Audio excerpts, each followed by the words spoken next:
Okay, hello everyone. By the way, ngayong araw na to, pag-uusapan natin kung paano ba makakatulong itong produkto namin sa bawat bahayan, okay? Sa bawat tahanan na gusto magkaroon ng proteksyon. Okay? So, let me share my screen.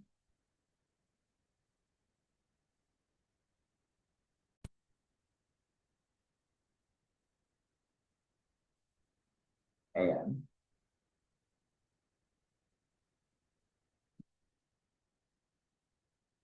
Okay. So, ayan, nakikita naman po ng lahat. Ano po? So, yan yung mga issues natin ngayon, 2026.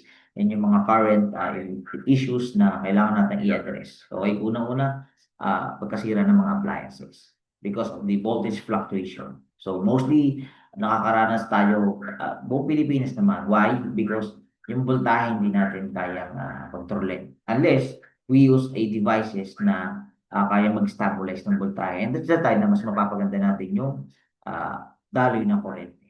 Second part is the issues pagkasunog ng bahay. Okay? So, mostly naman nangyayari to, let's say kapag let's say, pag tag-araw. Okay? But then again, ay mga faulty issues, faulty wirings, mga nag-spark na wirings. So, isa siya sa nagiging factor bakit nasisira yung mga appliances natin. Okay? Okay, andun pa rin tayo sa pagkasira ng appliances. And, yung mga faulty wirings, nagiging dahilan ng sunog, and pagtaas ng ating bill sa kuryente. Kasi once nag-spark yan, tumataas ang voltahe, tumataas ang wattage. Okay?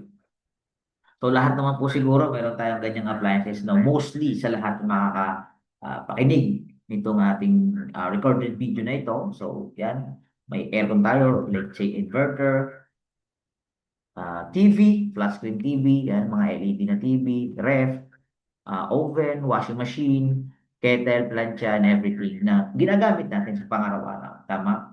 Pero ang masakit lang sa part natin is yung mga hard-earned, kumbaga binili natin itong mga bagay nito ng ating hard-earned money. Pinag-ipunan ng taon, and then all of a sudden biglang masisira. Kasi kami sa part namin, nararanasan namin yan. Okay, so bibili ka ng TV worth 50,000, yung mga flat screen na malaki. So, dati pa ko sa'yo, nung ang mga TV natin is yung mga CRT, yung cathode ray tube na TV, yung malalaki, yung may likod.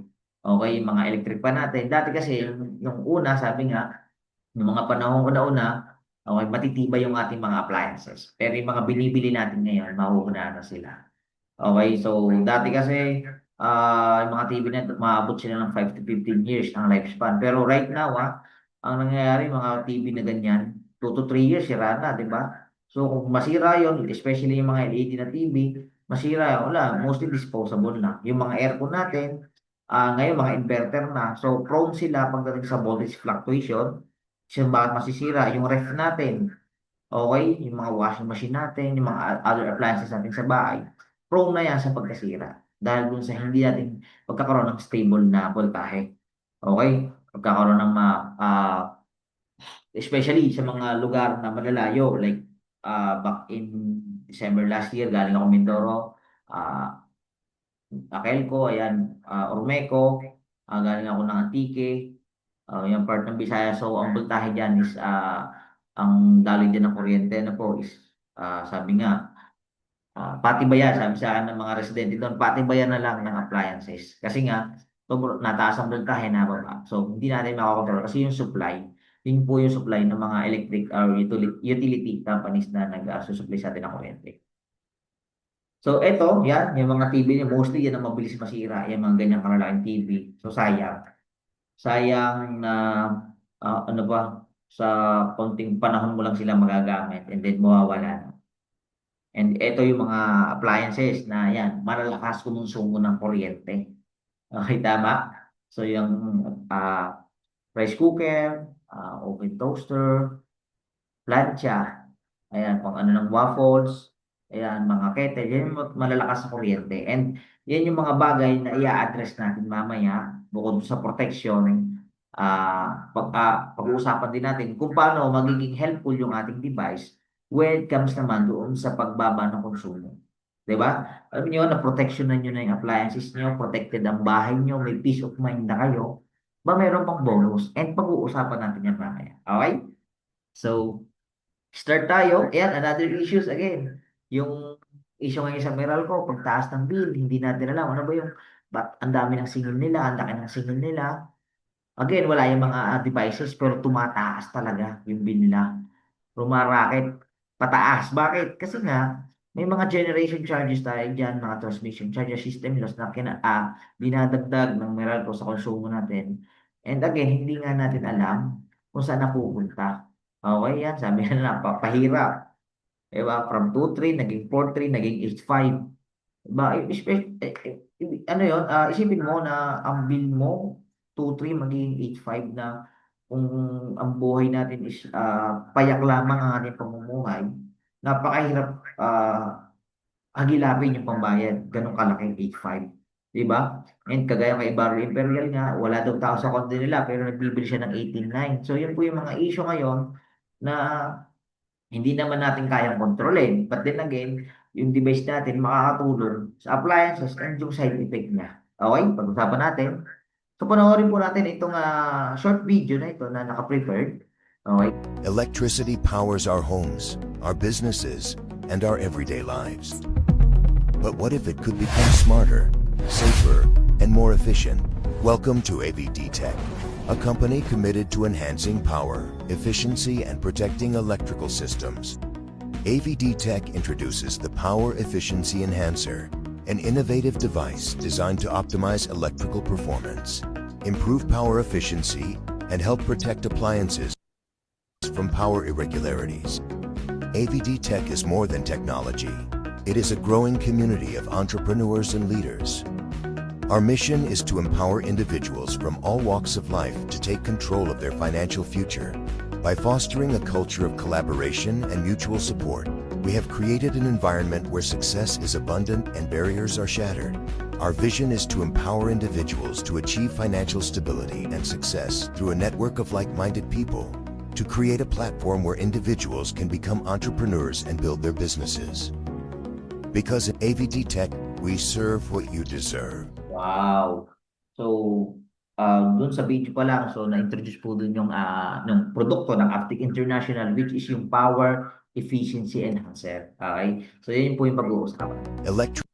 Okay, so before I start, ano po, let me introduce myself. Okay, I'm Coach Ron Maninti, Sales Director ng Aftec International. Okay, so top sales performer and also an Aftec distributor. Okay, so yung nakita niyo sa left, yung Alpha J Force, that's our team. Ayan, so yun yung team kung bakit kami nag-grow as a AVD Tech distributor. Okay? Okay, so welcome to Aftec International. Okay, so meron tayong tatlong produkto. Okay, isang company na mayroong tatlong produkto na pag-uusapan natin mamaya. Okay, tatlong klase, pero isa lang produkto niya, which is yung Power Efficiency Enhancer. Okay, pag-usapan natin. So, company overview. So, Aftec International is a duly registered company in the Philippines. Meaning to say, kumpleto po tayo ng legalities. Okay? So, at walang saglit.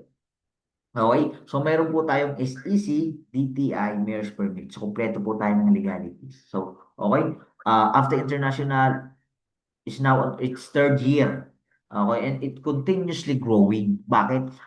So, ang ating pong kumpanya is a Filipino company, but we use a Japan technology. Okay? So, the company specializes in advanced Japanese technology products, proudly assembled in the Philippines. Okay? So, yung produkto po natin, Japan technology, pero dito po siya ina-assemble sa Pilipinas. So, technically speaking, our product, the Power Efficiency Enhancer, is made in the Philippines. So, dapat maging proud tayo as Pinoy na meron tayong ganitong device na magagamit natin for in the long run. Okay? And itong device na to was invented by the Filipino engineer from Iloilo. So, na-invento nila tong produkto na ito. Kasi back in the days, so ang nagiging problema kasi natin is yung voltage fluctuations na itong produkto na ito na pag-uusapan natin, papaliwanag ko mamaya kung paano siya na-create, okay, ano bang laman niya sa loob, okay, so madali lang po. Okay, yan, yung po yung DTI natin. So sabi po dito sa DTI, so Please be informed that the above-mentioned products or doing power efficiency enhancer is not included in the PPS list of products under mandatory certification. Thus, an application for Philippine Standard, Quality, or Safety Certification Mark License or import commodity clearance is not required prior to selling or distribution. So sabi po ng DTI na nagpasa po tayo nito, hindi na natin kailangan ng mga PS mark okay, or ICC kasi ang sabi po nila, it should however conform the provision of Republic Act 7394, also known as the Consumer Act of the Philippines. So sabi naman po doon sa Consumer Act of the Philippines, as long as may warranty card tayo, meron tayong mga safety features, wala pong problema mag-distribute tayo ng ganitong devices. So wala po tayong DOE kasi ang ating pong device is not a energy consuming device kagaya ng mga ref, ng aircon, may mga DOE yan, dilaw. So wala pong ang device po natin is not an energy consuming device. So and also it is appliances naman sa bahay. And under DTI naman po, ang sabi na dyan, hindi naman natin kailangan or we are not required as long as meron tayong sinasabi nilang under ng Republic Act 7394. Okay, yung Consumer Act of the Philippines. Okay, so after provincial branches, so ito yung isa sa bakit we are continuously growing. So nakikita nyo, ganun na po kadami yung ating mga opisina. Okay, meron tayo sa Lipa, which is yung ating main office. Lucena, Calamba, okay, sa Pampanga, Isabela, Cavite, and so on and so forth. So meron tayong mga nagtitiwala sa atin, marami na nagtitiwala sa atin Luzon, Visayas, Mindanao. That's why yung ating pong produkto is napakaganda. Okay, 3 years na sa market, you don't need to worry about our products. So why we exist? Ayan, so dahil nga sinabi ko kanina, may side effect tayo na pwede tayong makababa sa konsumo. Okay, ng ating mga appliances. Okay, so another factors why the product exists, sabi ko nga kanina, protection sa bahay, protection sa appliances, and yung side effect niya, nagiging solusyon sa mataas na singil ng kuryente. Okay? Kasi yung pagtaas ng kuryente natin, hindi natin, okay, pagtaas po ng bill ng kuryente natin, hindi natin kayang pigilan. Okay, kung ang ating gamit naman is continuous, tumataas ang bill kasi may mga factors. Unang-una, kapag tag-init, tumaas ang rate, okay? Pero yung protection sa appliances, okay, protection sa bahay, pwede natin ma-prevent yung pagkasunog. Okay? Because of the device. So, ang tanong ngayon, may batas ba nag-aalok sa Pilipinas na gumamit ng mga ganitong electricity efficiency device to potentially reduce electricity bill? Okay, may batas ba? Okay, may produkto tayo. May batas tayo ng Republic Act 7394 or yung Consumer Act of the Philippines. Ang tanong, may batas ba para gumamit ito? Ito naman yun. Panoorin po natin. Nilagdaan ni Pangulong Rodrigo Duterte ang Republic Act 11285 o ang Energy Efficiency and Conservation Act. Layo ng naturang batas na maglaan ng plano upang makatipid ang bansa sa paggamit ng kuryente. Gayon din na may promote ang paggamit ng renewable energy para masiguro ang power stability ng ating bansa. Sa ilalim ng batas, bubuo ng National Interagency Energy Efficiency and Conservation Committee, kung saan babalangkas ng mga plano at programa para sa ating enerhiya na pamumunuan naman ng Department of Energy. Okay. So, yun po yung batas which is yung Republic Act 11285. Okay, yung Energy Efficiency and Conservation Act. Yan yung sinusuportahan nating batas. So, bakit natin sinusuportahan yung batas na yan? Kasi yung batas na yan, yun yung isa sa batas na magbibigay sa atin ng comfortability. Okay, kasi nga, ang mahal na ng mga bilihin ngayong panahon. Ang mahal ng gas, ang mahal ng appliances, ang mahal ng mga food, ng mga pagkain natin, ang mahal ng transportation, kuryente, lahat ng mahal na. So, kailangan magkaroon tayo ng mga alternatibong paraan para mabawasan natin yung mga bayarin na yan. At the same time, maproteksyonan yung appliances kasi nga, kapag nasira yung appliance mo, again, bibili ka ng bago. Okay? So again, nag-comply tayo dun sa Republic Act 7394 and introducing the power efficiency enhancer. Ayan na nga yung produkto natin. So hindi po siya energy saver, although may side effect, kaya sinabi ko kanina, na isa sa makakatulong dun sa pagbawas sa mga bayarin natin. So hindi po siya energy saver. Okay, we do not claim that our device is an energy saver or power saver. But nagkakaroon siya ng side effect na pagbaba ng konsumo through power factor correction kasi nga ang laman ng device natin sa loob is a bank capacitor. Okay? So, ihalin tulad po natin sabi po dito, what is a power factor correction? Ano ba yung power factor correction na yan? Bakit masyadong nagiging in demand ngayon yung produkto nyo? Dahil nga po sa power factor correction na yan po yung method used to improve the efficiency of electrical power system by reducing reactive power, which lead to reduce energy cost and improve electrical reliability. Okay? So, mostly po yung mga reactive power na yan, nanggagaling yan sa ating appliances. So, the more na maraming appliances sa motor, tumakbo yan, nagkakaroon ng reactive power. So, ang ginagawa po ng device, ini-improve niya yung efficiency ng electrical power system natin. At the same time, okay, itong beer, itong example lang beer na to sa gilid, so parang yan yung kuryente na papasok sa ating loob ng bahay. So, okay, sa pagtaas kasi po ng voltahe, tumataas din yung wattage. So, pagtaas ng wattage, lalaki ang bill natin. Okay, so let's say pumasok yung kuryente sa loob ng bahay natin, para siyang beer, di ba yung beer, isinali natin sa mag, nagkaroon ng bula. Yung bula, siya na yung reactive power. Hindi natin masyadong ginagamit yan. Okay? Kailangan lang ng appliances natin ng minimal na reactive power para tumakbo. Pero yung too much reactive power, yun yung nagiging dagdag sa konsumo natin sa kuryente.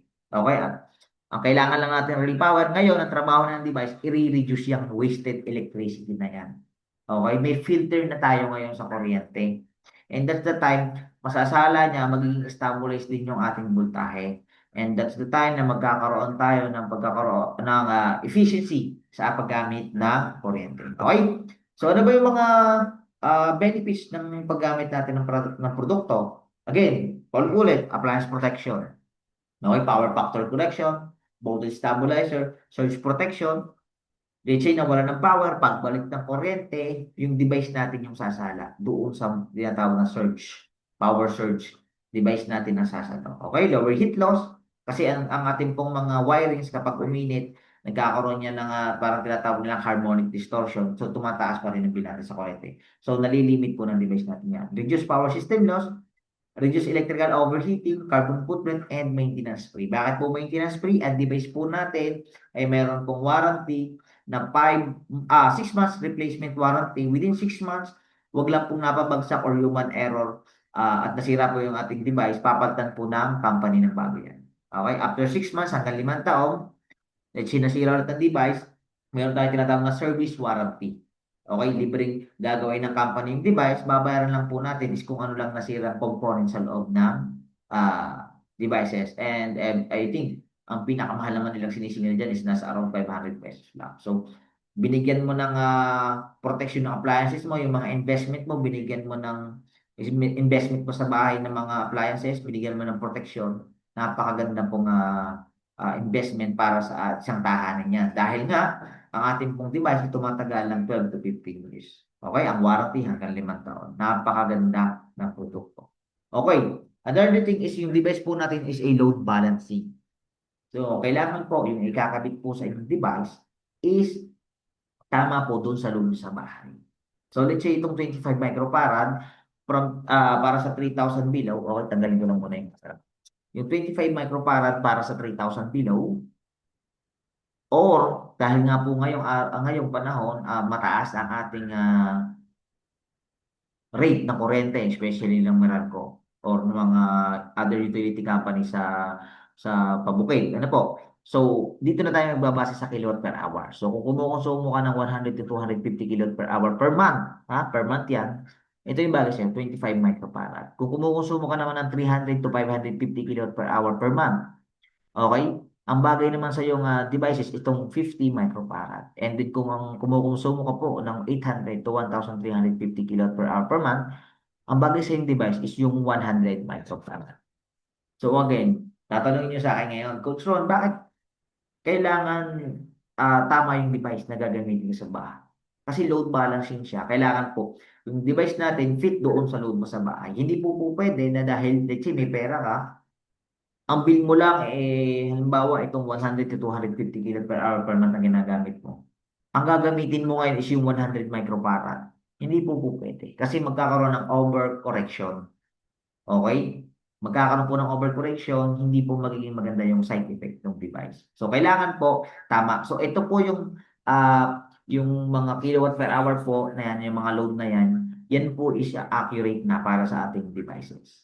Okay? So, yan po yung pinakamagandang device na para sa inyong tahanan. Ngayon, paano kung nagbibili ako ng 20,000, 30,000? Combination naman po ng mga devices natin. And especially, ayan naman po yung kinocompute ng ating mga electrician, okay, ng ating engineer before install. And at the same time, may guidelines naman po tayo.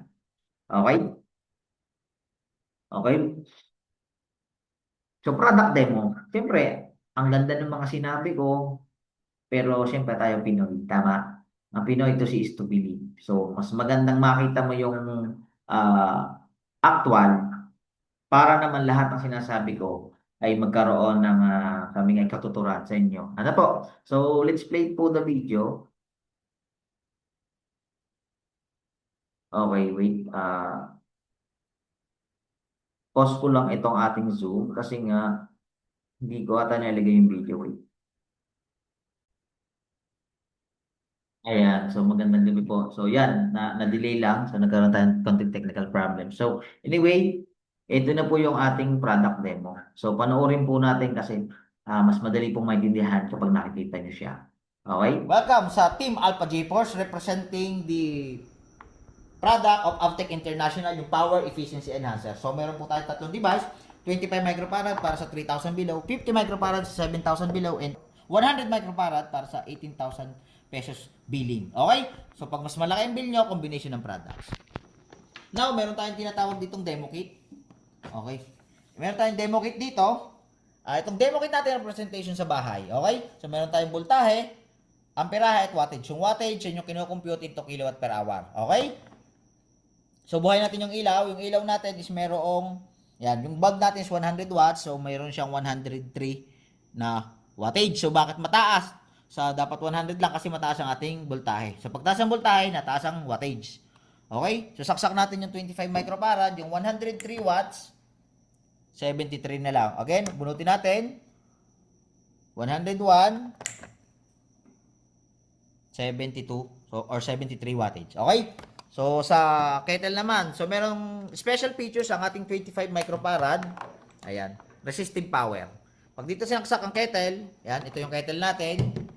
Okay, portable kettle, saksak natin. So yung kettle na yan, 734 wattage. Portable po yan.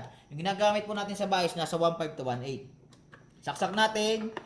Okay, yung 700 kanina ng kettle, ayan, 89 wattage na lang po. Yan, 89 watts yung ating kettle. Okay? Ulitin natin. From 700, yung kettle, 730. Okay? Pabago-bago po yan kasi fluctuated po ang ating voltahe. Okay? 89 na lang. Now, for protection sa ating appliances. Protected ang ating appliances. Ano po? Bakit po? May electric fan tayo for them purposes.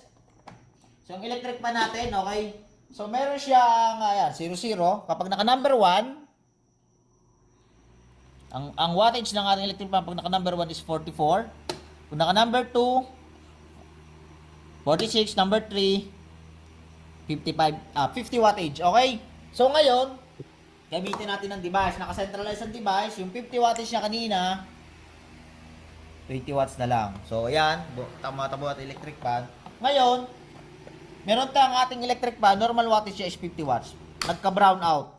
So, bakit protection? Kapag nagka-brown out, nagkakaroon ng power surge. Pag nabuhay ang electric fan, bumalik ang kuryente, yung 50 naging 65. Yun po yung power surge. Bakit mabilis masira yung ating mga appliances? Now, nawala ng power, meron kang naka-centralized na device na power efficiency enhancer, yung 65 kanina, pag nagka-power, okay, 36 wattage na lang. At kumukonsumo na lang siya ng 20 watts. Okay, maraming salamat. Ayun. So, napakaganda ng ating produkto. Tama po. So, yun po yung nangyayari kapag ginagamit natin yung device. So, yung pagbaba po ng wattage is just a side effect. But then again, ang nagiging kagandahan po nito is yung functions niya na pang protection, yung para tayo naka-centralized AVR. Diba usually, yung AVR po kasi is palimitan ng AVR ay pang isang appliances, let's say pang rep pang rep, okay, pang computer, pang TV. Pero yung ating pong device, isang device lang, basta makompute natin yung load, pang buong bahay. Okay? Ngayon, may mga key factors affecting electricity bill. So, unang-una, energy consumption. Kung paano natin ginagamit ang appliances. Although meron tayong nakita niyo bumaba yung wattage, may side effect. Nakadepende pa rin po kung paano natin ginagamit ang appliances. Okay, so, nasa sa inyo pa rin po mga kamay kung tataas o bababangin yung bill. Kasi nga, ang trabaho lang po ng device natin, gawing stabilize yung voltahe, pagandahin ang daloy ng kuryente sa loob ng bahay. Okay, gawing efficient ang paggamit natin, tanggalin or reduce yung reactive power. But then again, kung tayo po ay gagamit ng appliances, magbubuhay ng aircon, let's say kung 3 hours dati, maging 5 hours to 10 hours ang paggamit. So, hindi na po kaya kontrolin ng device yung paggamit natin. Kasi actual na po natin paggamit yun. It's on our hands na po kung paano natin gagawin yung pagkaroon ng savings. Okay? Sumunod po electric company rates. So, dahil sa mga utility companies, so especially ng Meralco, so pataas ng pataas. So, dati ang bill nila from January nasa 12 pesos sa residential, but ngayon almost 15 pesos na. So, kung tumataas ka ng let's say sa per kilowatt per hour, kung mayroon kang let's say 500 sa 3 pesos, nadagdagan ng 1.5 ang konsumo mo. Okay? Appliance efficiency, kung dati okay, hindi mo ginagamit yung mga, let's say, yung aircon mo, okay, yung mga hindi inverter, yung mga madudumi na, let's say, madudumi yung aircon mo na window type. So, malakas po sa konsumo. Usage pattern, ang kailangan po, kung gagamit po tayo ng device, kung ano yung konsumo po natin dati, at saka ngayon, halos parehas lang muna, for 3 months. Okay? Yung ating pong observation is 2 to 3 months kasi first month, okay, ang ginagawa po ng device first month is nag-a-adjust pa lang siya doon sa electrical system natin sa bahay. Second month, gumaganda ng daloy. And third month, doon na po natin makita yung magandang side effect. Pero usually po, yung iba, nakakaranas na ng magandang effect for the first month. Depende po kung paano natin gagamitin. Okay? Seasonal demand pag tag-init, wala po tayong magagawa. Ngayon, nararamdaman nyo na yung tag-init kung bakit malaki ang binan sa kuryente. Okay? Load management, ang dagdag ka ng mga appliances, okay? Kagaya po namin, yung kapatid ko, nung nag-install po kami sa bahay, nung nakita niyang may device, agad-agad nag-install, na bumili siya noong turbo. So, everyday, hindi na kami nagluluto ng nagpiprito kasi nga, nagtuturbo na siya. Tumaas ang bill namin, pero ang kagalingan nun, I think, hindi nga tumaas eh.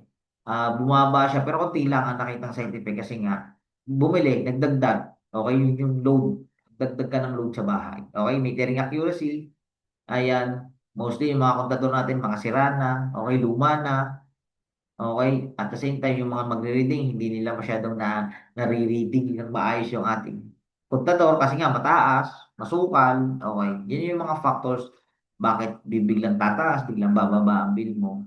Okay, yan po yung mga factors na kailangan nating consider. Kasi nga po, yung pagbaba ng konsumo sa nakita nyo kanina sa video is just a side effect ng device natin. Okay? So, what you get on availing our device? Ano ba yung mga makukuha nyo or benefits nyo kapag gumamit kayo ng device na kagaya ng power efficiency enhancer natin? So, yan po, safety. Okay, safety yung bahay mo. Okay, safety yung mga investment mo sa bahay ng mga appliances. Protection sa mga appliances. Okay, pangatlo, power factor correction. Kasi yan po yung isa sa bakit nagiging efficient yung paggamit natin ng kuryente. Power factor correction. Nire-reduce na yung reactive power. Okay, yung reactive power, wasted electricity.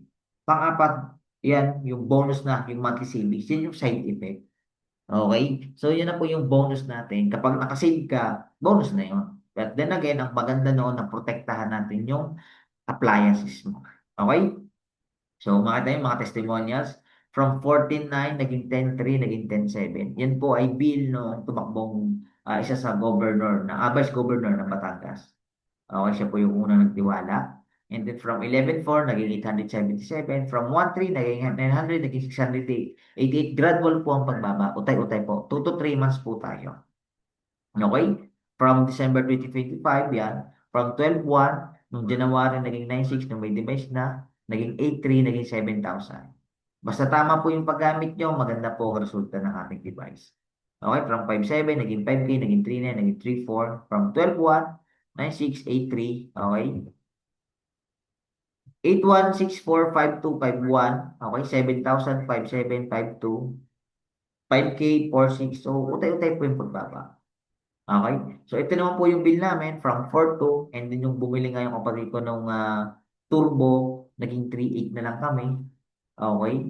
So, from 3.8 naging 3.4, from 3.4 naging 3.480 naging 3.483. Okay? From uh, 3,483 naging 3,900, naging 3,600. So, hindi po pare-parehas. Depende po sa paggamit natin. Ngayong summer, I think, pumata kami ng nasa 5K.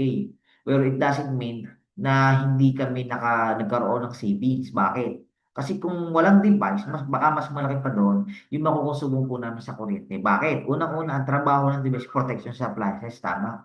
Protected lahat ng appliances namin. May mga motor kami, dalawang rep namin.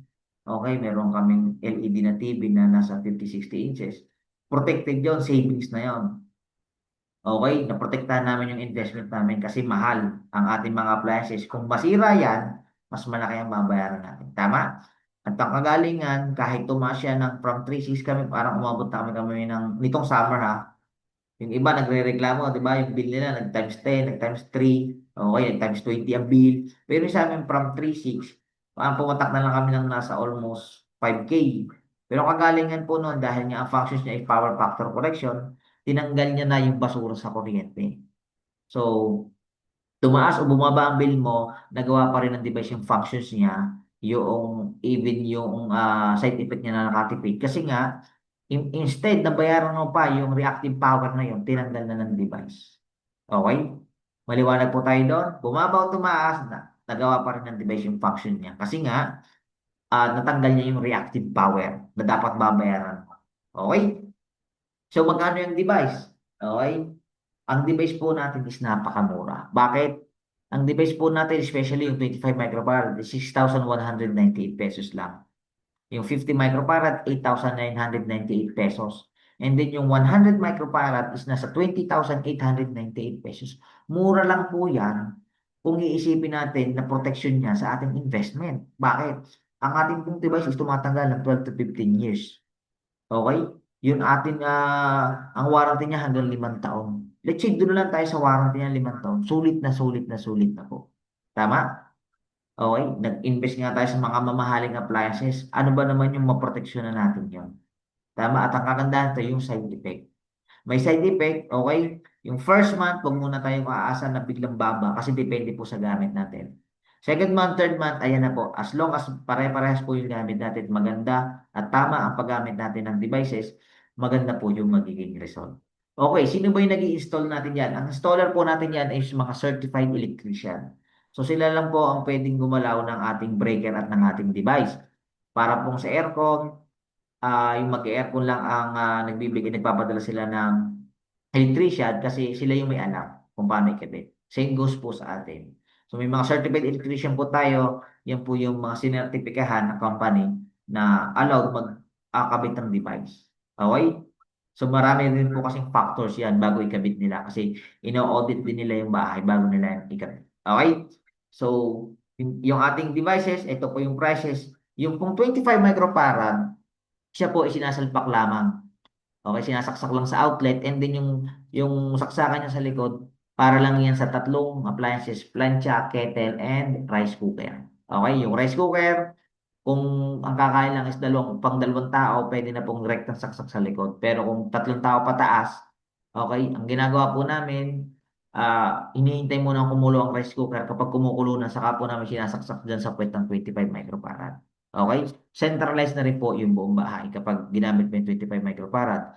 And then yung 50 microfarad po, yan po yung pinaka-the best kung nagkukonsumo ka ng 300 to 550 kilowatt per hour per month. So yung 50 at 100 microfarad po, yan po ini-install sa breaker kagaya po nito. So magkano po yung installation? 3,500 po with professional installation. Gaya po sa nakikita ninyo, itong dalawa sa left, sa right. So, ayan, all in all na po yan. 3,500 pesos, no hidden fees. Yan na po yung installation. Okay? So, wala nang hidden fees yan. Installer na ang bahalang magdala ng gamit yan. Okay? Yung sa left side naman, ito yung madami. Kapag I think, ang bill itong nasa left side is, ayan po sa barangay hall. I think ang bill nila is nasa 50,000. So, yan po yung naka-install sa kanila. Combination po ng products. Pag sumobra yung load nyo doon sa required ng ating devices. So, kukumpitin po nila yan para isakto doon sa load nyo sa bahay yung ikakabit na devices. So, sa 3.5 po, with professional installation na po yan, lahat-lahat na. So, kung malayo lang kayo, let's say, kasi ang ating opisina is nasa Batangas, kung walang installer sa area nyo, let's say sa Mindanao, or sa Mindanao, may mga installer din naman tayo dyan, marami na po tayong installer. Let's say, ang lugar nyo is masyadong malayo, let's say 200, 300 kilometer galing dito, wala tayong maging installer dyan. Okay? So, ang magagawin po natin, yung 3.5, ada lang po natin ng let's say 500 pesos para lang po doon sa electrician, sa kanilang transportation. Okay? So, once again, maraming salamat. By the way, I'm Coach Ron Maningtim or yan, director lang po and also a network builder po sa Aftec International. So, maraming salamat. Sana po naintindihan nyo or naniwalagan kayo about sa produkto po ng Aftec International. Thank you po. Ayan.